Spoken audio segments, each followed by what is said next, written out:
अपने जीवन की उस अहंकृति की झंकृति को मिटाइए, तो परमात्मा का जो नाद अंतर से गूंज रहा है वो आपको सुनाई पड़ेगा।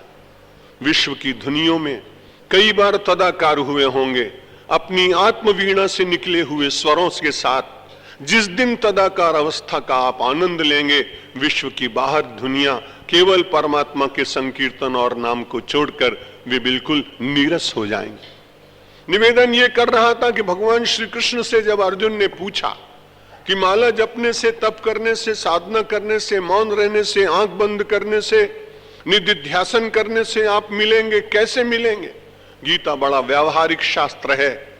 अगर ये बात भारतीयों के लिए कही जाए तो बिल्कुल समझ में आ सकती है, लेकिन जिन्होंने जीवन में कभी योग का नाम न सुना हो, ऐसे विश्व ग्रंथ के पढ़ने वाले साधकों, वाचकों और विश्वासियों को क्या प्रेरणा मिलनी चाहिए।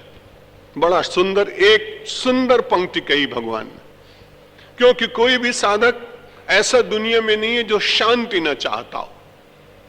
अब उस शांति को दूर करने के लिए आप जो साधनाएं कर रहे हैं, अनुष्ठान कर रहे हैं, करते रहिए। लेकिन मूल प्रश्न ये है कि जब तक अहंकार का खूंटा नहीं टूटेगा तब तक रस्सियां बंधी रहेंगी।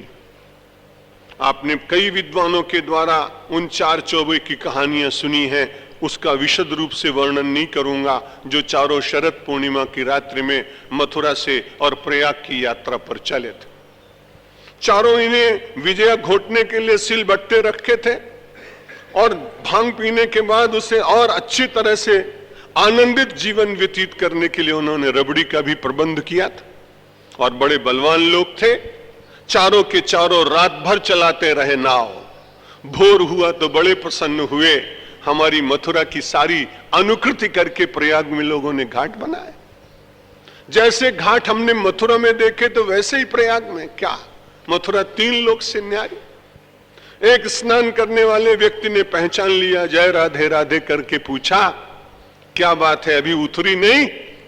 उन्होंने कहा नहीं, रात भर नाव चलाई, प्रयागराज पहुंच गए। उन्होंने कहा महाराज आप बड़े अच्छे हैं, नाव आप चारों ने चलाई, पर जो खूंटे से बंधी हुई रस्सी थी नाव की, वो खूंटी से रस्सी खोलना भूल गए, इसलिए नाव चलती रही और जहां की तहां पतवार चलती रही। ये अहंकार के खूंटे से बने हुए ममता की रस्सी, ये परमात्मा के कथा श्रवण के द्वारा, अपने लोचनों को चातक बनाने के द्वारा, अपने नेत्रों को समुद्र बनाने के द्वारा, और श्री कृष्ण भगवान ने जो उत्तर दिया संक्षेप में आपको कहूंगा, समय पालन करने की आदत है, इसलिए भगवान श्री कृष्ण ने कहा भाई तुम जो कुछ करते हो करो, लेकिन यदि शांति चाहते तो एक उपाय करना पड़ेगा, निर्ममो निरहंकारः स शांतिम अधिगच्छति। वो व्यक्ति शांति को प्राप्त करता है।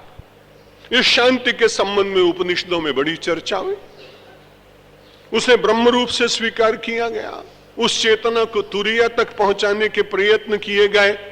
लेकिन जिन व्यक्तियों को और साधकों को इन 2 वस्तुओं को निर्मूल करने की शक्ति प्राप्त नहीं होगी, वे निश्चित रूप से उस लक्ष्य को प्राप्त नहीं कर पाएंगे जिसके लिए प्रयत्नशील। ये बड़ी अच्छी बात है।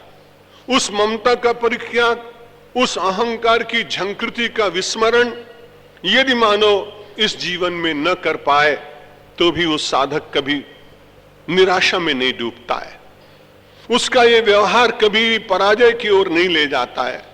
क्योंकि जिस संस्कृति में मेरा और आपका जन्म हुआ है वो जन्मांतरवाद को स्वीकार करती है। हमारी अहंकार और ममता को मिटाने के प्रयास जीवन भर चलते रहे और मानो हमें सफलता उसमें न मिल पाई, तब वही भगवान श्री कृष्ण कहते हैं चिंता मत करना, शांति तुम्हारे जीवन का अंतिम लक्ष्य है। निर्मम ममता का परित्याग और अहंकार रहित जीवन जीने की साधना में सफलता इसकी शर्त है। लेकिन यदि तुम इसमें सफल न हो पाए तो अर्जुन को भगवान ने कहा निराश मत होना, मैं तुम्हारे साथ खड़ा हूं। शुचि नाम श्रीमताम गेहे योग भ्रष्टो भिजायत।